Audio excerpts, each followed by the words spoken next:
আমরা সমগ্র ঢাকা শহরে অন্তত 40টি খেলার মাঠ তৈরি করব ইনশাআল্লাহ। আমার শিশু বয়স থেকে আমি এই এলাকাতেই বড় হয়েছি।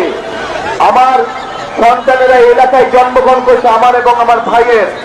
আমাদের বিয়ে শাদী এই এলাকারই হয়েছে, কাজেই আমি এই এলাকারই সন্তান এবং এই এলাকার সন্তান হিসাবে এই এলাকার মুরব্বী, এই এলাকার মাদের কাছে, এই এলাকার ভাইদের কাছে, এই এলাকার বোনদের কাছে আজ আমি ধানের শীষের জন্য ভোট চাইছি।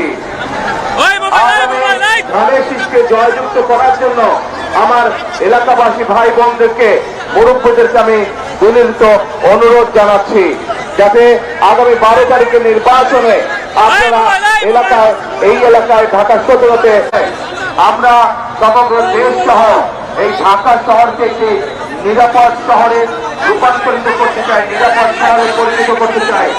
এই শহরে মা বোনেরা নিরাপদে নিশ্চিন্তে যে কোনো সময় দিনে যে কোনো সময় হাঁটতে পারবেন।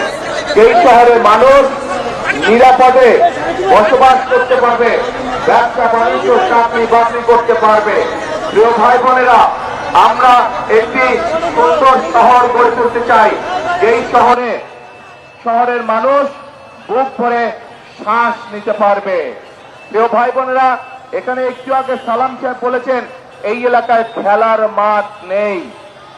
আপনাদের সকলের জানার জন্য আমি বলতে চাই যে ইনশাআল্লাহ আপনাদের দোয়ায় আল্লাহর রহমতে বিএনপি 12 তারিখে সরকার গঠন করলে শুধু এই এলাকাতেই নয়, ঢাকা 17তেই নয়, আমরা সমগ্র ঢাকা শহরে অন্তত 40টি খেলার মাঠ তৈরি করব ইনশাআল্লাহ, যাতে করে আমাদের সন্তানেরা খোলা মাঠে খেলাধুলা করতে পারে, যাতে করে আমাদের মুরব্বীরা, মা বোনেরা বিকেল বেলায় বা যেই সময় তাদের প্রয়োজন সেই সময় যাতে মাঠে হাঁটা চলা করতে পারেন।